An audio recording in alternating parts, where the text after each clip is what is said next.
호라미의 아빠 최우규 씨가 유리창 너머로 보이는 호라미를 카메라에 담고 있습니다. 호라미는 새해 첫날 오전 9시 10분 3.5kg으로 건강하게 태어난 인천의 첫 새해둥입니다. 어느 아기든 소중하지 않은 아기가 없지만 최 씨 부부에게 호라미는 더욱 애틋한 존재입니다. 호라미는 아빠와 엄마의 이름에서 한 글자씩 다 지은 태명입니다. 최 씨 부부는 오랜 연애 끝에 2020년 결혼에 골인했지만 3년 동안이나 힘든 난임을 겪어야 했습니다. 그만큼 호라미의 존재는 최 씨 부부에게 찾아온 무엇과도 바꿀 수 없는 선물입니다.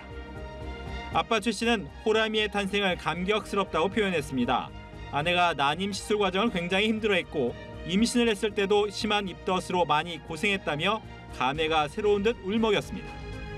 특히 호라미는 인천시의 플러스 아이드림 사업의 첫 수혜 아기라는 점에서도 큰 화제를 모으고 있습니다.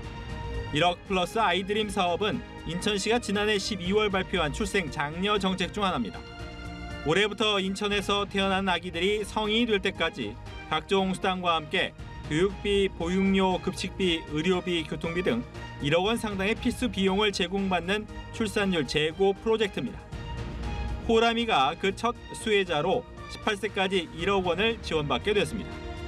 인천시는 호라미의 탄생을 축복하며 1억 플러스 아이드림을 통해 앞으로도 대한민국이 직면한 저출생 문제를 해결하겠다고 밝혔습니다. 최 씨 부부에게 기적처럼 찾아온 호라미의 존재처럼 지자체의 출생 정책이 또 다른 기적을 만들어내는 밑거름이 될 수 있을까요? 지난해 7월 7일 태어난 쌍둥이 아기 판다 루이바오와 후이바오의 모습입니다. 루이바오와 후이바오는 태어날 당시 각각 180g과 140g에 불과할 만큼 아주 작은 존재였죠. 그런데 어느덧 생후 6개월을 맞아 현재 몸무게는 모두 11kg을 넘었습니다. 최근엔 엄마 아이바오를 졸졸졸 따라다닐 정도로 건강하게 성장했는데요. 이 모습을 직접 볼 수 있게 됐습니다. 에버랜드는 지난 4일부터 매일 오전 쌍둥이 아기 판다들을 일반에 공개합니다. 쌍둥이 판다들이 사람들을 익히고 적응할 수 있도록 관람 인원은 잠시 축소 운영될 방침입니다. 다만 적응 상황과 컨디션 등을 지켜보고 공개 시간과 관람 인원을 늘려갈 계획입니다. 아기 판다들 역시 빠른 적응을 위해 열심히 노력 중입니다. 쌍둥이 판다들의 방사장 나들이를 위해 단계별 적응 훈련 지난해 12월부터 시작됐는데요. 태어난 직후부터 생활해왔던 분만실을 벗어나 엄마를 따라 넓은 내실로 이동한 데 이어 최근에는 아무도 없는 방사장에 미리 나와 구석구석 살피고 또 지형을 익히는 사전 답사 과정도 거쳤습니다.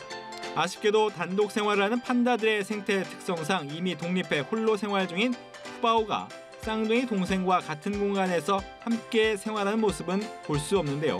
다만 교차 방사를 통해 관람객들이 판다월드에서 푸바오를 계속 만나볼 수 있습니다. 낙서 제거를 마친 경복궁 영추문의 모습입니다. 문화재청은 그동안 가림막을 설치하고 낙서 제거와 긴급 보존 처리 작업에 힘을 쏟았습니다. 추운 날씨와 석재 상태를 고려해 일단 응급 복구 위주의 작업이 이루어졌습니다. 현재는 80% 정도 복구됐다고 밝혔는데요. 투입된 인원만 234명, 하루 평균 29.3명이 추위 속에서도 낙석 제거를 위해 최선을 다했습니다. 낙서로 훼손된 담장을 복구하는 비용도 만만치 않았습니다. 레이저 세척기 등을 빌리고 또 작업에 필요한 방진복, 장갑, 작업화 등 소모품에 쓴 비용만 총 2,153만 원. 전문가들의 인건비와 기타 비용 등을 계산하지 않고도 이 정도인데 이 비용까지 포함한 전체 비용은 더욱 늘어날 것으로 보입니다. 문화재청은 전체 비용을 감정평가 전문기관에 의뢰해 산출한 뒤 손해배상을 청구할 계획입니다. 손해배상은 처음 낙서를 남긴 10대 남녀와 비슷한 범행을 저지른 20대 등 3명 모두에게 청구할 것으로 예상됩니다. 동시에 경찰은 경복궁 담장 낙서를 사주한 배우 인물 이 팀장의 뒤를 쫓고 있습니다. SNS 대화 기록과 계좌를 분석하는 등 낙서 테러를 지시한 교사범을 계속 추적하고 있습니다. 문화재청도 관용 없이 강력히 대응하는 등 최선의 노력을 다할 것이라고 밝혔습니다. 문화재청은 향후 비슷한 범죄가 발생하지 않도록 문화유산의 안전관리를 강화하는 대책도 발표했습니다. 경복궁은 물론 창덕궁과 창경궁, 덕수궁, 종묘, 사직단 외곽까지 CCTV 110대를 설치할 예정입니다. 낙서 테러 범죄자들에 대한 강력한 처벌과 재발 방지를 위한 시스템 보완 꼭 필요한 일입니다. 하지만 무엇보다 중요한 건 소중한 우리 문화유산을 보존하고 가꿔야 할 책임이 우리 모두에게 있다는 사실을 다시 한번 새기는 일일 겁니다. 지금까지 주간 뉴스메이커였습니다.